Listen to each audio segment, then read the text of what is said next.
Hello everyone, and welcome to November's webinar on Global Mapper. My name is Heather Poirier, Marketing Manager for Blue Marble Geographics, and with me today is David McKittrick, Senior Application Specialist. Thank you, Heather, and hello everyone, and thanks for joining us today. So before we get started, we've got some light housekeeping notes to attend to. Currently, all attendees are in listen-only mode. However, if you would like to ask questions during the presentation, please feel free to use the questions tool on the GoToWebinar panel.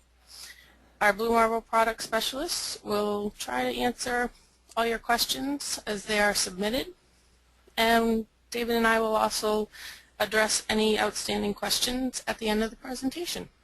That's right, Heather, and also folks, don't forget that if you want to follow up with any questions, or if you happen to be watching the recorded version of this presentation, obviously you can't use the real-time interactive question tool, you can always email us at geohelp@bluemarblegeo.com, and I will provide that email again at the end of today's presentation. I'll show you that in the slides. So we're going to be doing things a little different today. Yeah, that's right, Heather. We've actually done a two-part, or we're doing a second of two parts, I guess. If you had a chance a couple of weeks ago to sit in on our Geographic Calculator webinar, Sam Knight introduced some of the administrative settings that allow you to manipulate how you use that product, and also how some of the settings in Geographic Calculator are going to be reflected in what we're going to be doing today using Global Energy Mapper. So this is part 2 of 2, if you like. If you didn't have a chance to sit in on the previous webinar, I do encourage you to maybe backfill a little bit and check out the webinar. It is linked from our website. It's on our YouTube channel, so you can see what Sam introduced. I'll recap briefly at the start of my presentation to kind of fill in the blanks. Just out of interest, for those of you who are attending, and on my screen you'll see a simulated version of the tab that you'll see. On the side of that tab, you'll notice a little hand with a green arrow. That's our show of hands tool. If you could use that button right now and click that button if you attended the last session. In other words, if you attended part 1 of this, which was 2 weeks ago, or for that matter, if you were able to view the recording of that session. So go ahead and raise your hand if you did sit in on part 1 of this webinar. And we'll just check out the results as they come in. So got a couple of hands going up. I can see them displayed on my screen. It looks like quick on scientific sample, about half of you were able to catch part 1. So for those of you who did not raise your hand, those of you who were not able to sit on that first session, I do encourage you to, again, backfill and go back and look at the first part to talk a little bit more in more depth about some of the administrative tools. Today's topic, this is what we're going to be covering. It is essentially a crossover webinar. We're going to be talking a little bit about Geographic Calculator, 2013 version. The Service Pack 1 is going to be what we're going to be looking at, and its relationship with Global Energy Mapper. And in our part 2, we were entitling Using GeoCalc in Global Energy Mapper. Before we get started with that, Heather, I believe there are a couple of events coming up. I know our schedule is a little bit lighter than it has been because we're coming up to the holiday season, but I believe there are a couple of things that we're going to mention about upcoming events. Yeah, we're going to be exhibiting at the Geodata Mapping Showcase in London on November 28th. This is the largest mapping event in the entire UK. Chris Berglund, our Vice President of Sales, will be presenting on low-cost GIS for today's GIS professionals. We will also be exhibiting at the New Hampshire Land Surveyors Association Conference. That is in Concord, New Hampshire. And I believe, David, you'll be attending that. Is that correct? I'll be going to New Hampshire in a couple of weeks, I guess. And I actually am conducting a workshop there. So if you're in the New Hampshire, Maine, kind of New England area, and you want to come and see a little bit of what we're doing in Global Mapper specifically, feel free to stop by the show. It's I think it's a Friday. My presentation's on a Friday, December 6th. So yeah, looking forward to seeing you there. Great. So full details of all of our events are available on our website under the About Us section.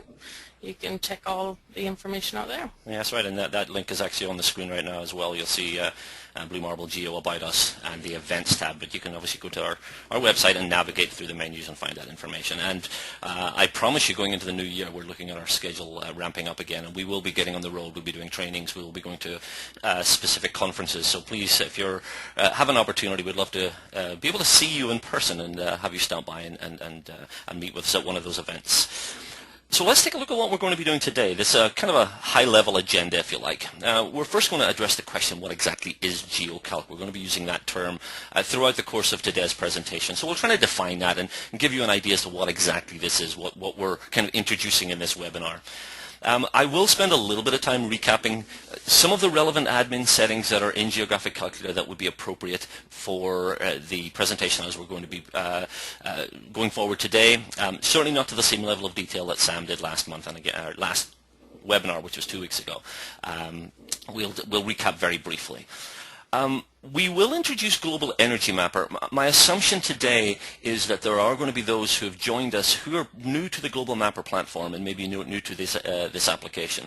So again, very briefly, I'm going to introduce Global Energy Mapper, kind of defining exactly what it is. This is particularly important for those of you who are coming to the Global Mapper side from Geographic Calculator. So we'll spend a little bit of time introducing the application. When we get into actually working with the tools, we're going to talk about how you can activate GeoCalc, and GeoCalc a little out of context. We haven't actually defined what it is yet, but we'll talk about activating GeoCalc in Global Energy Mapper. We'll navigate some of the data source dialog boxes. You will see some differences in the way you interact with projection definitions and how you set projection or datum parameters. And we'll give you a quick guided tour of some of those dialog boxes. Reasonably intuitive, I'd have to say, so it's not going to take a huge learning curve for you to get on board with this technology, but we'll show you some of the key components of those dialog boxes.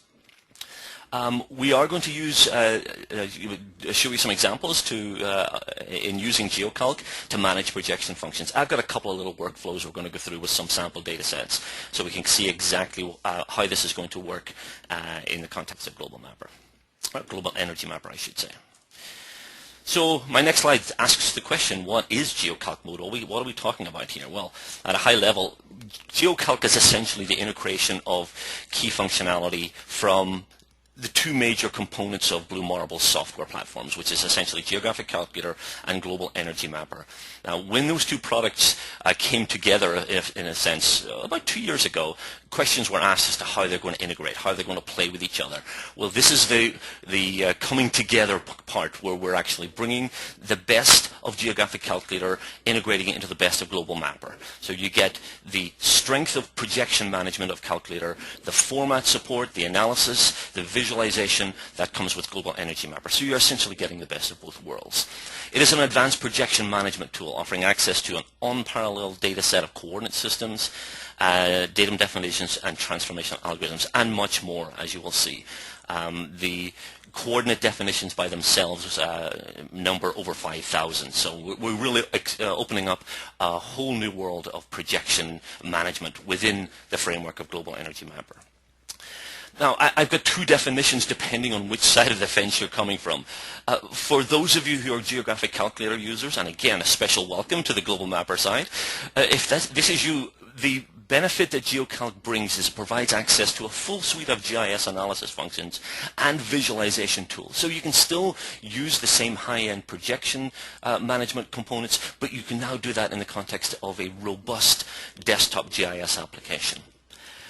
For those of you who are primarily Global Mapper users, maybe have not used Geographic Calculator as much, we significantly improve the projection and coordinate system functions. So there are obviously benefits to both, depending on which side you're coming from as far as the implementation of this is concerned. I am going to conduct a very brief poll at this stage. This is going to help me in terms of how I deliver the rest of my webinar. We have in the past conducted polls about which version of our software you're using. This time I'm going to change that slightly. I'm going to bring up my poll dialog box here, and you will in just a second see a change in the screen. it will prompt you to answer a very simple question. You're going to have 4 options to choose from. I'm going to ask you which application you're using, which Blue Marble application, in order to gauge who's coming from the global mapper side, who's coming from the geographic calculator side. If you're one of those rare people who's actually using both right now, you will have that option to select both. Or if you're using neither, that is going to be another option. So again, I'm going to give you about a minute or so to respond to this poll. You will see the options available, and we'll gauge the results as they come in. We have a definite bias towards our global mapper users now. Got a couple using both, got some people using both. And special welcome to those of you who are using neither. We have the neither box also checked as well. So just another few seconds, and we'll close the poll, and we'll try my best to share the results with you so we can see where you fit in the demographic of our webinar attendees. So I'll go ahead and close the poll, and you should be able to see the results on your screen right now. So you can see, again, definitely biased towards our global mapper audience. So hopefully what I'm going to show you today will provide some information on what Geographic Calculator and the GeoCalc module brings to play for you as users of that software. And again, a special welcome to the 10% of you who are not using either right now. Again, hopefully you'll pick up some useful information about those tools.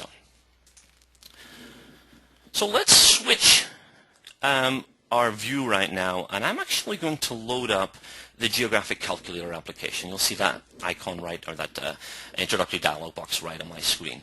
Those of you who have never seen this before, this is Blue Marble's flagship product, essentially. This is the product that we've been building and developing and evolving over many, many years. And this is a tool, as the name implies, is essentially for applying calculations to coordinate systems. There are various jobs, as we define them, which allow you to apply these conversions either to simple points or a database of points or to vector data.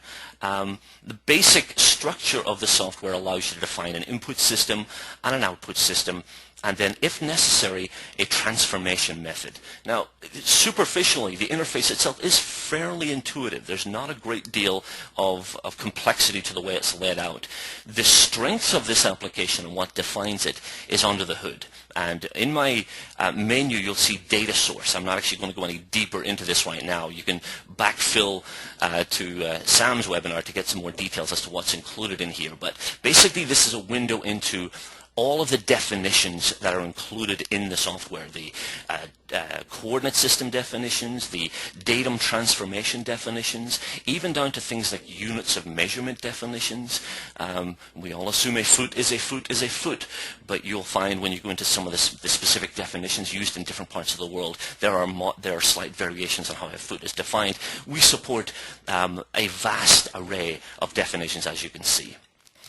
Now, you do not necessarily have to interact with Calculator at the administrative level to use the GeoCalc module in Global Energy Mapper.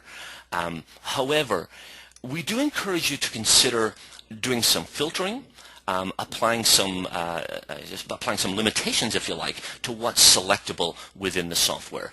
As I said, there are over 5,000 coordinate system definitions available. I'm assuming that most of you, when you actually do a reprojection job, are not really interested in most of those. You work within a defined geographic area with a particular type of data, and you've got specific requirements that are embedded in your workflow. And if that's the case, I would encourage you to take a look at some of the administrative settings within this application, because although the preferences are obviously going to apply to Geographic Calculator, they will also carry over into Global Mapper, or Global Energy Mapper, I should say. The filtering that's applied will also be available, also be applied to the Global Energy Mapper users. So I'm going to open up the preferences, or the administrative settings, very quickly, and just show you what I'm talking about. There are ways to limit the extent of what's available through what we call envelopes. These are geographic filtering tools. You define an area either manually drawn or through an imported file, and you can limit the availability of projections to what falls within that area. In other words, you can geographically limit. So if you're working in a particular area, you will only be prompted to choose from what's applicable within that area. There's also a more general or more manual filtering process. I'm going to click that button very quickly, and you'll see again we have a list of all of the different definitions. I'm going to choose probably the most common one, which is our coordinate systems. And you'll see they are divided into their types: geocentric, geodetic, and projected are the primary ones. I want to click on projected just as an example, and you'll see within that subset they're also subdivided geographically, if you like. Within this dialog box there are also ways of looking at, for instance, those that you've looked at recently. There are search modules involved, so we will actually see a comparable dialog box when we migrate over to Global Energy Mapper in just a few minutes. For the time being, I want to set a very simple filter. Let's assume I'm working primarily in North America. I really am not that interested in perhaps Antarctica or maybe the Asian systems, and I can either individually turn off whatever systems I do not want to see, or I can collectively turn those off through a right-click option. So you can see I have the option here to hide this folder. You will notice it's italicized now. This is the visual clue, the visual indication that this is no longer going to be visible to me as a data source option. So when I go to choose my coordinate system to apply in a reprojection process, I will not have access to those that are listed in here. So that's just an example. And hopefully when we get into Global Mapper, if everything goes according to plan, we will see that filtering process applied under our projected system. We'll see that the Arctic systems are no longer available to me. So I'm just simply going to click this. We're going to save this into a local file that will preserve that setting, and I'm actually going to just simply exit out of the Geographic Calculator. Again, for more detail on the tools that are in here, please go back and look at the previous webinar, or indeed any of the other Geographic Calculator webinars that we offer on a monthly basis. Now I'm going to load up Global Mapper. Now I do say Global Mapper in this case. Many of you who have kind of followed along with the release cycle and the development and the evolution of this product will be familiar with Global Energy Mapper. I have loaded up the standard version of the application, and I am going to actually in a few minutes transform this, if you like, change this into Global Energy Mapper. Version 15 brought with it a number of changes. The last Global Mapper webinar in the month of October, we talked about some of those changes, some of those new tools. One of the significant changes is the way we deploy the parallel versions of this application, the Global Mapper Standard version and the Global Energy Mapper. Previously, you would have downloaded whichever version you had licensed. In other words, if you were a Global Energy Mapper user, you would have gone to our website and downloaded that application. If you were a standard Global Mapper user, you would have downloaded the standard version. So you would have had the choice at that level to decide which one. And obviously the license you had purchased would only be applicable to either version, not to both. With version 15, we changed that deployment method, and in truth, we made it a lot more efficient because there's just a single application now. You download Global Mapper, which is what I've done. I have registered it. It's a fully licensed, registered version of the software. Instead of downloading a separate application, what we do now is we actually deliver Global Energy Mapper as an embedded component of the standard installation, and in order to access those functions, we have you register within the application itself. So if you're currently using Global Mapper and you intend to explore the GeoCalc tools that I'm going to show you later in the presentation, you will need to change your license, to upgrade, to enable the Global Energy Mapper. You will need to have an appropriate license for that purpose. If you do not have one currently, if you're sitting looking at Global Mapper right now, you will not be able to perform the functions I'm going to show you, so you will need to get that license.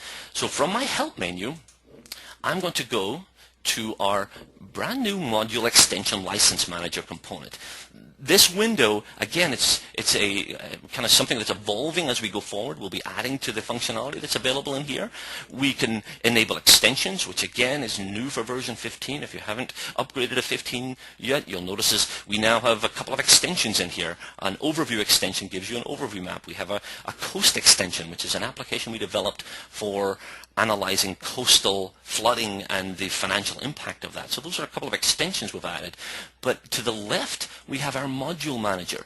I'm going to point to the second one right now as a little tap to what's coming next month. We are going to be doing a LiDAR webinar for the month of December. So I'm going to be talking about that particular module and the functionality that brings in. But for today, I'm going to select the GEM module. You'll notice after selecting that I'm prompted with the registration screen. Those of you who have installed and registered Global Mapper will be very familiar with this screen, where you enter an order number to enable that functionality. You can, if necessary, request a 2-week trial, just like you can with the standard version of the software, the full installation. In my case, I'm going to select the license file provided by email. I'm going to point to a .lic file. And I'm going to ask you while I do this to take a look at the image of Global Mapper, that text on the back of the screen, because it will change as soon as I select this license file. And if I can remember where I put it, let me go to my desktop, and there's my license. We'll go ahead and click open on that, and you will have noticed immediately my application has now been automatically upgraded to Global Energy Mapper.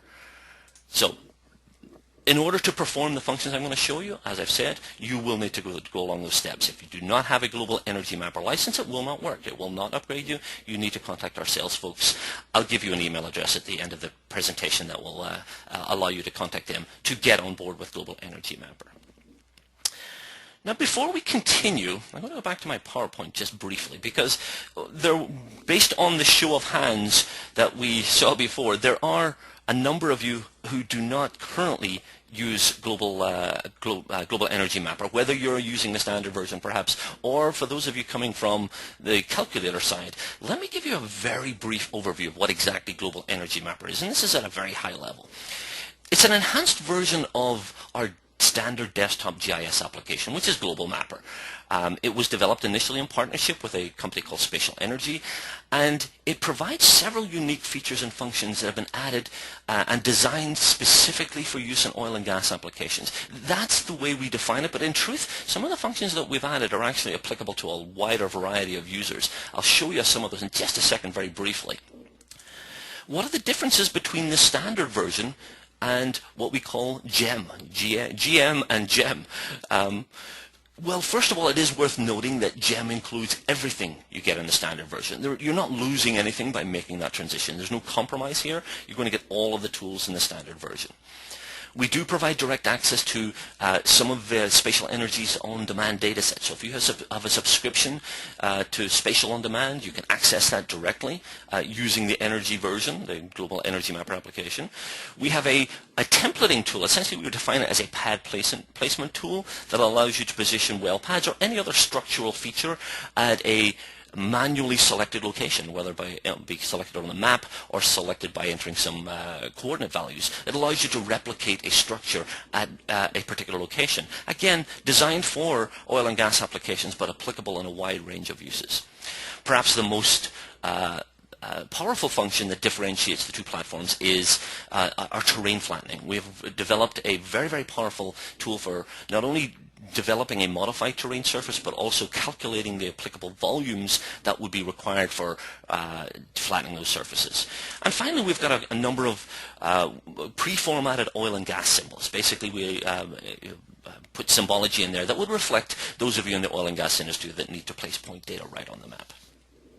So those are just some of the differences between the two platforms. And again, for those of you who are new to the platform and never seen Global Mapper or Global Energy Mapper before, it's a pretty intuitive, pretty straightforward piece of software as far as the learning curve is concerned. Getting your data in, simply click on the button.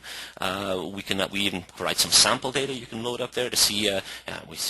Provide a map of the world. If you need to work in a particular area, you can load up that sample data and zoom into the area in question and see that location, before you import some other data or something like that.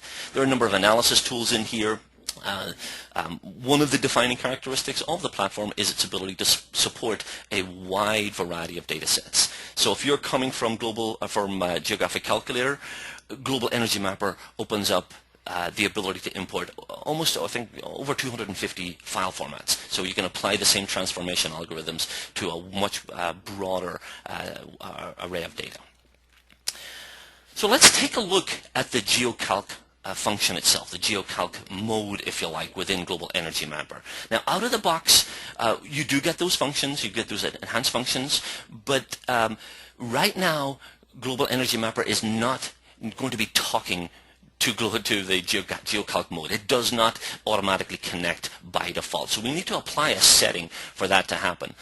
And if you want to try this out and you're going to use this yourself, you will need to follow these steps as well. I'm going to open the configuration dialog box, which is the 6th button from the left in my toolbar. And this within Global Energy Mapper is the component that allows you to set global settings that dictate how the software will behave. Within the General tab of the Configuration dialog box, if you look at the checkboxes at the bottom, all the way at the bottom of that list, it's easy to find, you just scroll all the way to the bottom, are 2 new options. The first one says GeoCalc, which basically enables this function. This will trigger a change in the configuration of the application to use the data source from Geographic Calculator in order to manage the projection and reprojection processes. So by simply checking this box, I'm going to be able to interact directly with the data source definitions from Geographic Calculator. That's all I'm going to do for the time being. I'll come back and address the second of those 2 buttons in just a second. Now, when I click OK on this, one thing that needs to be done is the application needs to be restarted. So if you're mid-process, if you're working on some data and you realize, oh, I need to enable GeoCalc mode in order to perform this projection setting, make sure you save that workspace. I don't have any data loaded here, so it's not relevant. And in fact, we will prompt you to do that. Save the workspace. It will immediately reload again. Hopefully it should pop right up. And I am now in GeoCalc mode. I have now enabled a significantly more powerful projection management tool within Global Energy Mapper. How do I know? Well, the application hasn't changed structurally. It looks exactly the same. 95% of the functions that you perform will perform exactly the same way. Under the hood, there's a lot of different stuff going on, though. Under the hood, how we address those projection components, and if you think about all data that you work with in the application is location-based, so it is going to tie in to the data source that we just saw in Geographic Calculator. Now, as evidence that something actually has changed, I'm going to open up the configuration dialog box. Those of you who have been using the application for a while will notice a subtle change here. Where previously we had a projection tab that allowed you to manually manage the projection parameters, change UTM to state plane or whatever it is that you happen to do, we now have a GeoCalc projection tab. And when I click on that, the dialog box looks completely different. Now, this interface, again, is fairly intuitive. As you'll see when we actually use this in some practical situations, it's very easy to interact with this, especially for those of you who have gone to the trouble of actually setting up the filtering process prior to initiating the use of GeoCalc and Global Energy Mapper, because I can select simply from the half dozen or so projection definitions or projection systems that I use in my company. So interaction is actually simpler than it would be if you were not using the GeoCalc mode, where you have that long list of projections to choose from. So theoretically, this could be would be a more efficient way of interacting with your projection definitions. Some of the other locations where you're going to encounter this dialog box. If I open I'm going to bring in a layer very quickly just to illustrate this. This is just a simple little shapefile outlining the state of Maine. If I open the Overlay Control Center and I click on the options for that layer, we also have a layer projection tab here. Now, those of you who are familiar with how this works will know that this is a different function than what I was going to interact with in the configuration dialog box. This allows you to basically reinterpret the X and Y values. I'm actually going to show you a scenario where this would be used in a practical situation, but most of the time, as is indicated by the very abrupt warning that will pop up when you try to select it, you will typically not use this tool. It's certainly not something you're going to use to reproject. This redefines the coordinate parameters within a selected layer. And again, I can see the coordinate information displayed here. This same dialog box appears in this case. There are a number of other places that we will encounter that window, and we will get to those in due course. Heather, a couple of questions coming in, I think. Any of those that you want to share at this stage? Yeah, we have a question about upgrading to Global Energy Mapper. Someone would like to know if it costs any additional money to upgrade to Global Energy Mapper. Interesting. I'm just glancing down at my notes, and that's one thing I had meant to tell you, and I forgot. I apologize for that. Great question. Global Energy Mapper does not cost any more. Right now, as it stands right now, if you're using Global Mapper, if you're using Global Mapper 15, it's simply a case of getting the appropriate license. There's no additional cost involved. So that is a free lateral transition, if you like. Now, obviously, if you're using an older version, if you're still using version 14, you will obviously need to upgrade to 15 in order to use these functions. So you'll pay that upgrade price, but I would encourage you during that upgrade process to talk to your sales rep and say you want to upgrade to Global Energy Mapper. Again, it will be the same price as upgrading from the standard version, but again, you'll have access to all of these tools. So, David, we also have a question about the Geographic Calculator and whether that is an additional cost. Well, that is a good point as well, and one thing I should have clarified, by way of the system requirements, if you like, for what we're doing here, obviously the data source that we're going to be accessing, the data source coordinate system definitions, datum transformation definitions, etc., are installed with the application. They're created. This data source is part of the installation process. In order for you to access those, you need to have a licensed version of that software. This will not work as a standalone, in other words. So your company may want to consider investing in that tool in order to access these functions. So it does require a license for the Geographic Calculator 2013 and indeed the Service Pack 1 is what we require, and obviously you need a license for Global Energy Mapper as well. Well, thanks for those questions, folks. Keep them coming in. We have folks sitting on the sidelines answering the questions in real time, and again, if there's any others that come in, Heather can throw those over and we'll answer those for everyone. I'm going to go back into the dialog box before we actually apply any of the configuration settings to any actual data. I want to take a look at this dialog box that we briefly showed you before and just show you how you interact with the information that's available in here.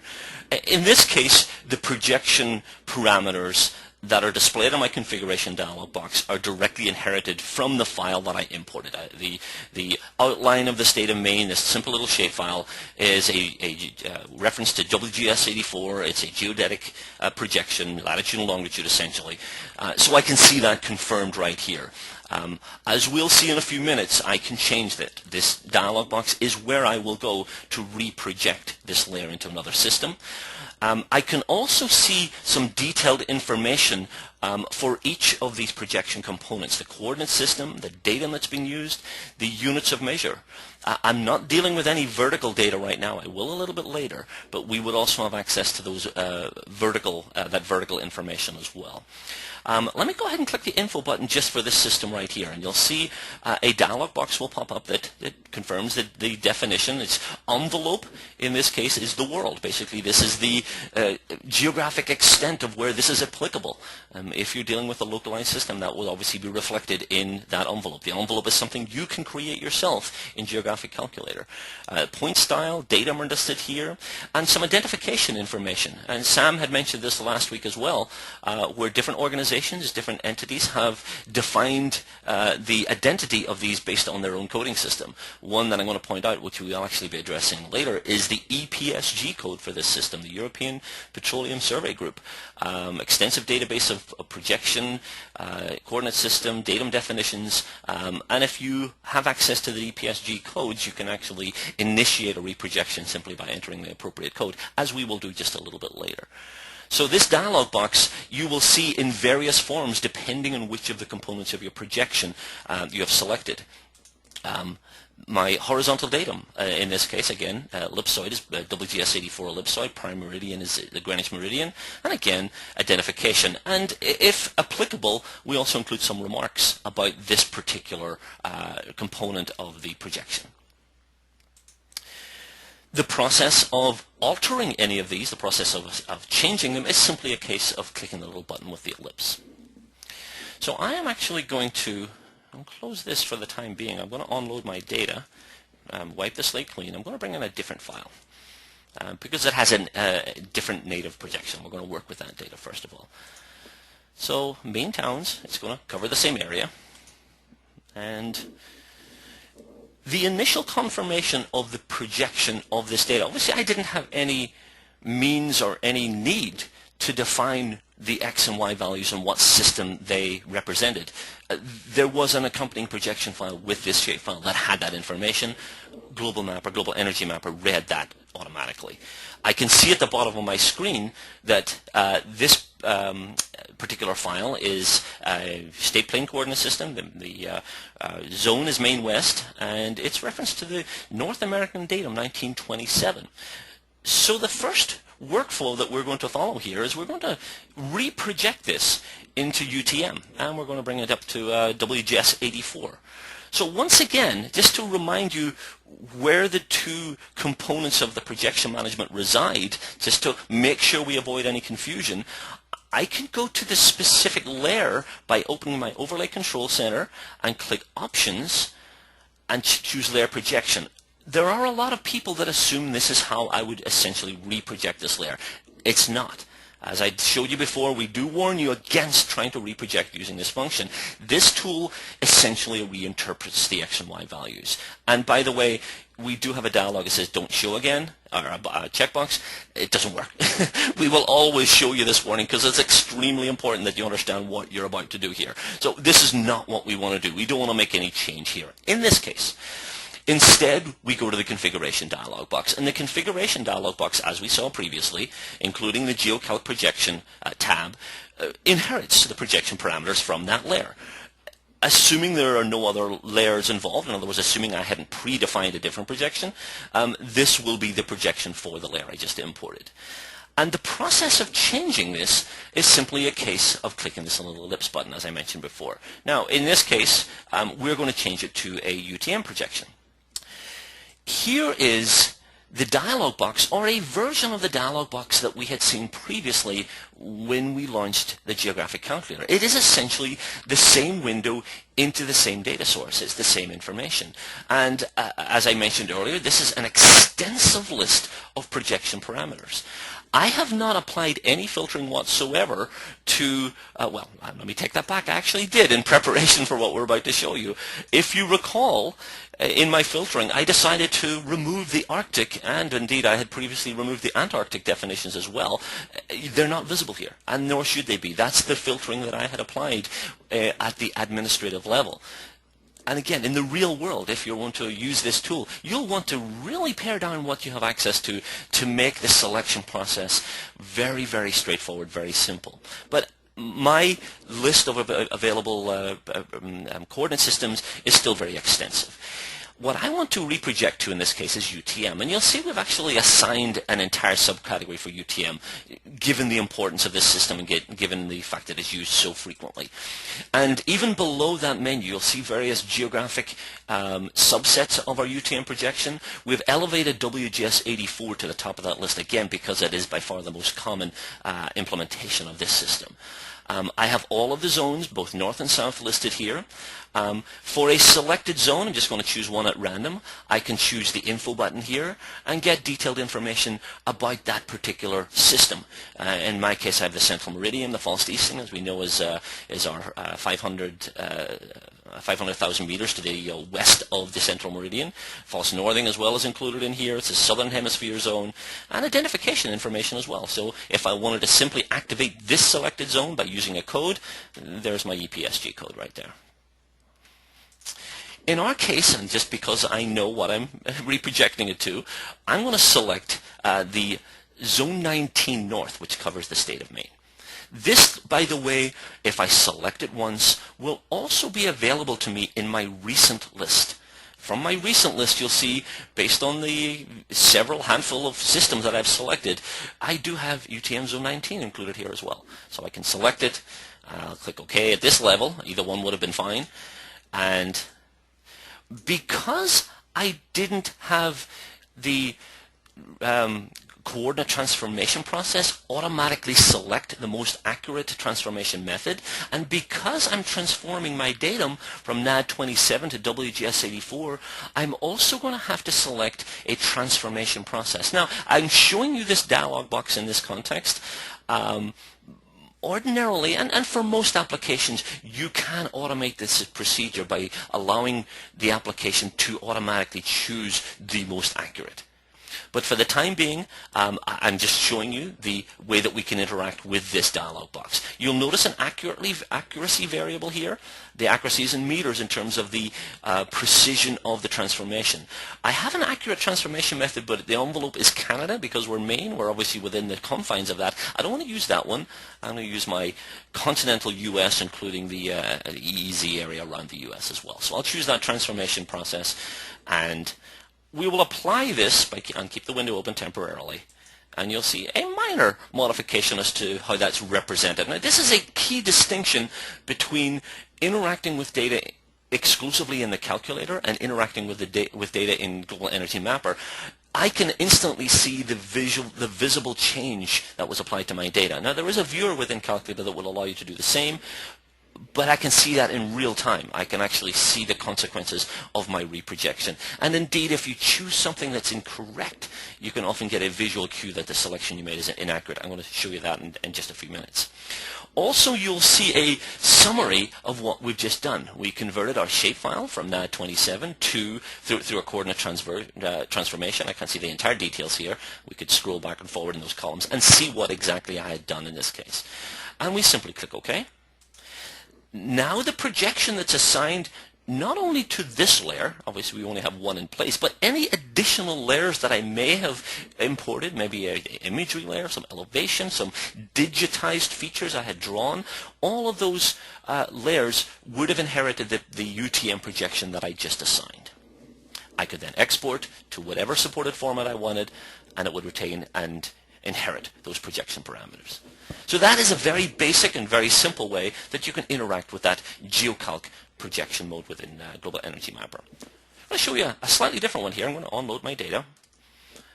And obviously in the real world, you'll want to save what you've done if necessary, or export it if that's part of your workflow. I'm just quickly unloading and going to load up another layer. This is a raster layer in this case. I've got some ortho imagery of some of you may recognize the central area of Boston. You can see Boston Common very clearly in here.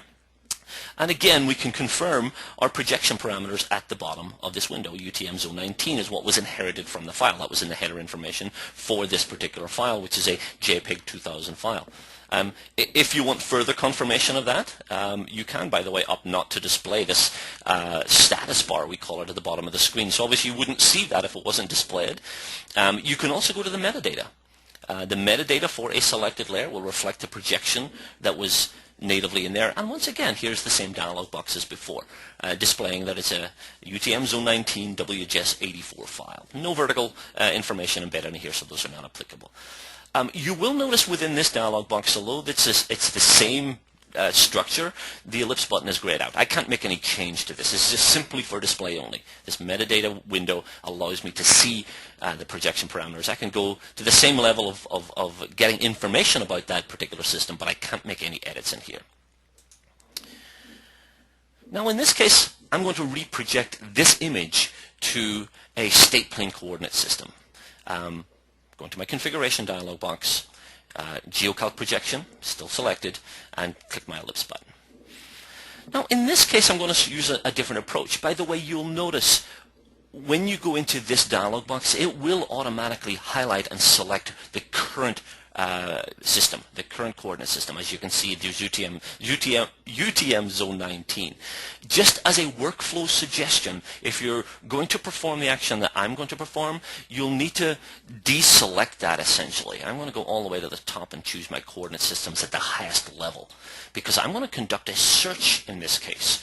And you can conduct a search based on various parameters of these systems. The name, obviously, the envelope within which the system falls, point style units are searchable. Also, EPSG code can be searched. Now, I'm hoping I noted down the correct code here. If not, we could get some very interesting results. But according to what I have scribbled here, the EPSG code for the state plane coordinate system that falls within the mainland area of Massachusetts is 2249. And we will see if this actually works when I click my search button. And it did. So I was able to go through the entire record, the entire database, 5,000 plus definitions, and get right to what I wanted by simply entering the appropriate code. And I'll click OK. Again, my transformation method I have to select. I'm going to choose the one again with the most accuracy, and we'll click OK. And we'll click OK one more time. And again, a subtle change in the way it's projected. The imagery that I've now rendered is projected to that system. If I export, any exported file, any exported format will inherit those projection parameters. And indeed, if I now initiate a digitizing process, I'm just going to actually select one of my personal favorite digitizing tools because it's so hidden. I always like to expose it at every possible opportunity.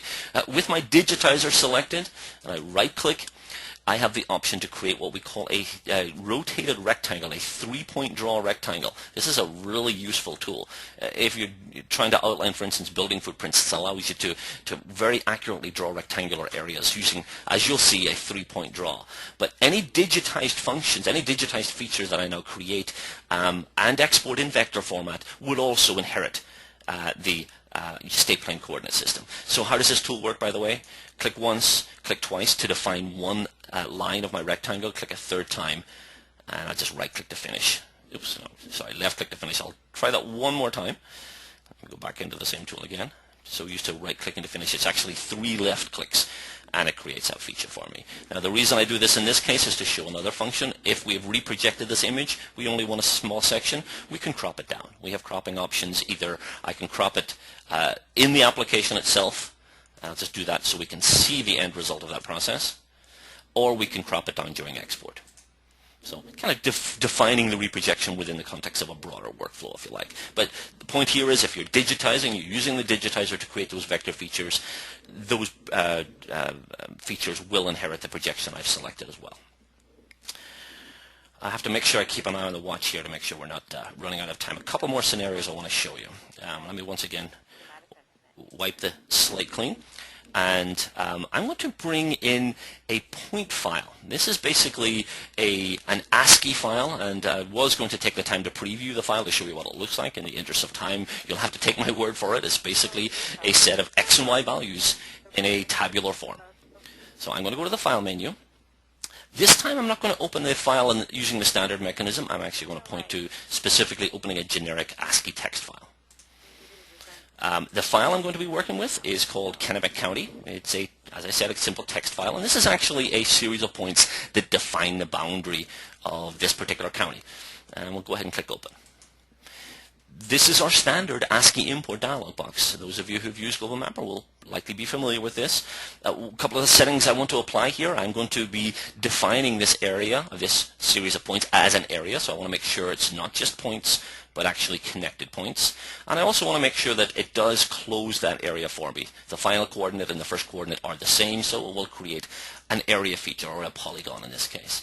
So again, the standard ASCII import functions have been assigned.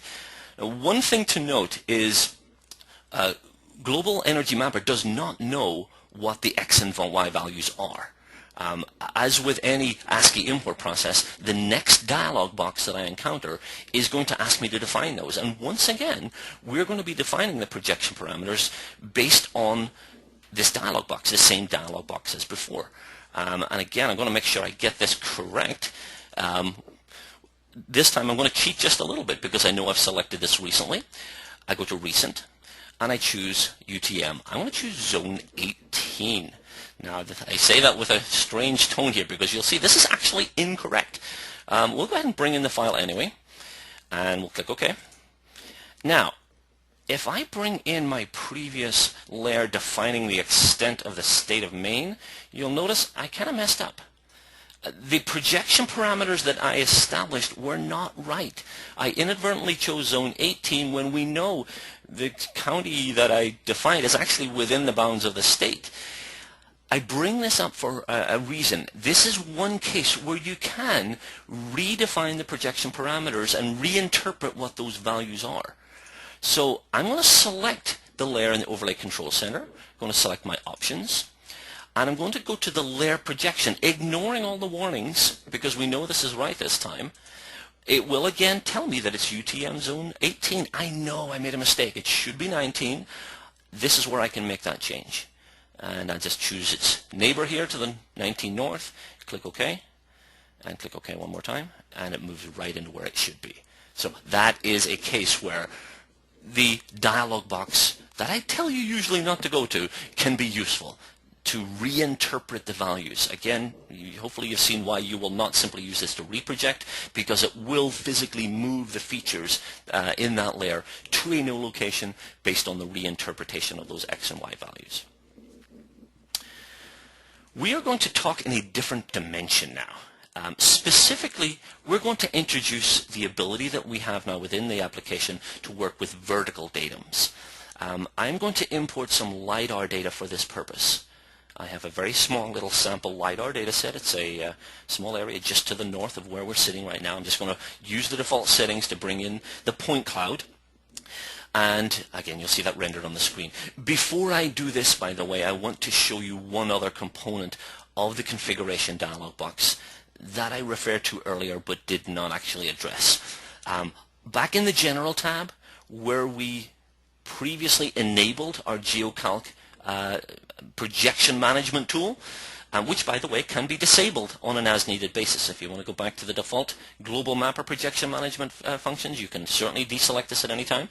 But the second of the two options is an auto-select. This is a simplification tool for most users where, rather than encountering that dialog box which asks you to choose the datum transformation, we will assume that you want the most accurate every time, the one that's applicable within your geographic area. That can be checked. And I'm just going to leave that one checked for now. That does not require a restart. That's just an internal configuration. Let's take a look at the projection parameters for my LiDAR data set. I'm going to do this through the metadata tab. And you will see that although we know there is a Z value associated with the point cloud, it hasn't been defined in the context of a recognized system. It says none. We know there's a height in here, but it's almost like an arbitrary height. It isn't defined by a known system. So we're going to do two things here. We're kind of going through an exaggerated workflow to see the consequences of this process. The first thing that I'm going to do is to go back into the interpretation of the projection for this layer. Layer projection, by the way, you'll notice the options for LiDAR are significantly different than for other types of data. This is a very unique type of data. So come back next month and we'll expand a little bit of what we're seeing in here. All we're interested in right now is the layer projection. And again, we'll disregard the warning. And we are going to define the vertical projection parameters here. In other words, rather than just simply defining it in terms of its horizontal projection, we're going to assume the frame of reference, or the Z values, apply to a defined frame of reference. And I'm going to make this ellipsoidal height. This window, again, same as before, but this now is my vertical reference information. So this is not the horizontal reference information. You're not going to see the UTM zones in here. You're going to see all of the vertical reference information. I chose all in this case to show you that you will encounter a number of these vertical reference systems which are in red and have the exclamation point also noted. That's because these are not currently available in your local data source. The vertical reference systems are quite bulky. They take a lot of time to download, so we don't download them by default. You will be prompted when you install the Geographic Calculator if you want to include those vertical systems, but you'll see in this case that they are not available. If I try to select this, it will not allow me to do that. What I can do is right-click and download this. It says missing files, but in this case it's going to be what I've selected. It will basically give me that particular vertical reference on an as-needed basis. This can be done obviously within the Global Energy Mapper dialog box. It can also be done at the administrative level, which is probably the recommended approach within Geographic Calculator. In my case, I'm going to go to my recent list again, and I'm just going to assign these Z values to ellipsoidal height. I haven't actually changed anything. The units are exactly the same. I've merely defined them as a recognized system, ellipsoidal height. So the actual Z values themselves did not change. What I'm going to do now is I'm going to essentially reproject from ellipsoidal height to another vertical datum, the NAVD88, the North American vertical datum of 1988. And the way I do that is in the configuration dialog box. So this is the same as reprojecting on the horizontal plane. Now we're reprojecting from ellipsoidal height to a vertical reference system. You'll notice it still says none in here, and that's because the projection, the visible projection, has not changed. I merely reinterpreted the file that was imported. Now I'm going to reproject. And again, by cheating, I'm going to choose my recent list, and I'm going to choose NAVD88 via geoid 09 on, I believe I'll go for WGS 84 in this case. I'm going to click OK. Now, I wasn't prompted with a transformation dialog box because I automated that process by checking that particular box. And I'll simply click OK. Now I'm going to export this file. This is going to take a few steps so we can verify exactly what's going on. I'm going to export this reprojected version to a vector file, and I'm going to export it as a LAS file. This is going to be back out to LiDAR file again. And when this dialog box comes up, I can define the vertical projection system here. This basically writes the same information to the header. I'm just going to leave that blank in my case, and I'm going to click OK. I'm going to drop this right on my desktop so I can find it again. And I'll call it test. And when it completes, I want to zoom in to an unsuspecting couple of points here, because I'm going to re-import that same layer. Now the Z value in the original, for a particular point, you'll see this is 38. Meters, 0.96 meters above the ground. Now we went through a pretty drastic reinterpretation of those Z values. I'm going to go to my desktop. I'm going to bring that test back in again. I'm going to click OK. It's going to warn me that, no, actually it didn't. I was going to say it's going to warn me that there's a file already there, but I changed the name. So you will notice now that 38.96, if I click again, the same point in the reprojected version is significantly different. Now, once again, this is a drastic shift in terms of the vertical datum. But just to show you how that process works, rather than changing the X and Y values, the reprojection on the vertical plane changes the height. And again, that's a process that's available right within Global Energy Mapper using the GeoCalc mode. One final thing before we wrap up our session. Again, I'll wipe the slate clean. Don't need to save any of those changes. You can predefine the projection. Now, obviously, I don't have any data loaded here. To this point, my projection parameters, both on the horizontal and vertical side, have been applied based on some loaded data. If my intention is to simply use the digitizer, perhaps using COGO, coordinate geometry input, to create features, and I want those to be defined within a specific system, I can set those right off the bat. You will notice when I open this dialog box without any predetermined information, I don't have any projection because I don't have any data, I can start my process, start my digitizing process by first selecting my projection parameters. I'm going to choose UTM Zone 19 in this case, just as an example. Now, anything that I use in terms of the digitizer will adhere to that system.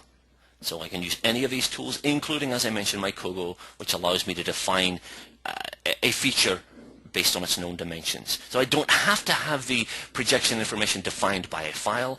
I can do that manually, as you can see. And that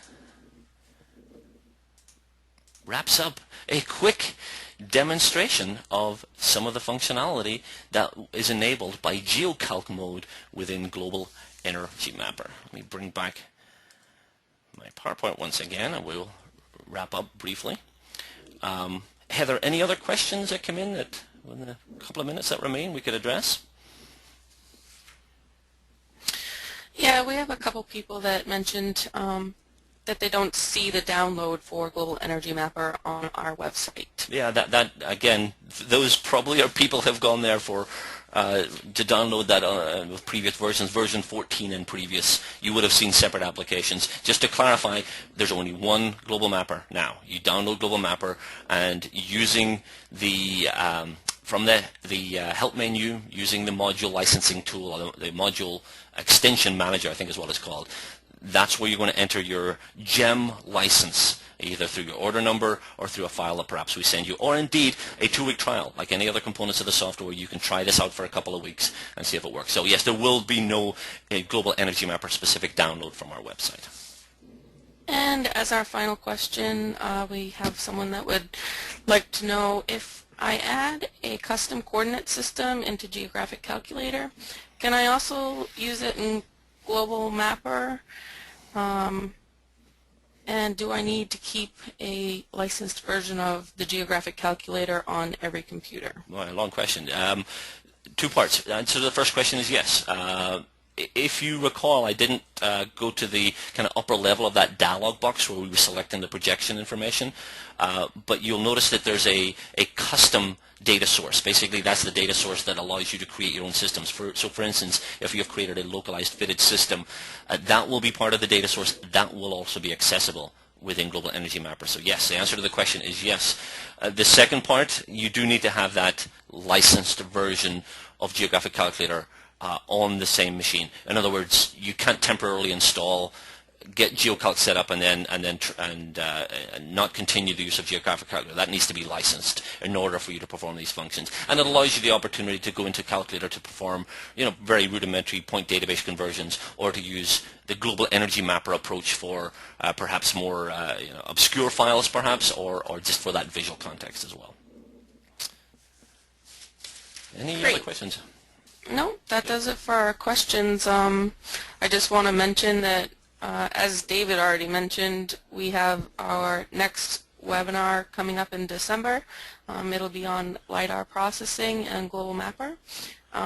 We already have the information posted on our website, so if you'd like to register, go ahead and do so. And we'll have a reminder coming out in the next couple of weeks via email. Get a jump start on the registration process. I don't think the official email has been sent yet, but it is certainly up there. I believe it's on the 17th, just before we all go our separate ways for the holidays.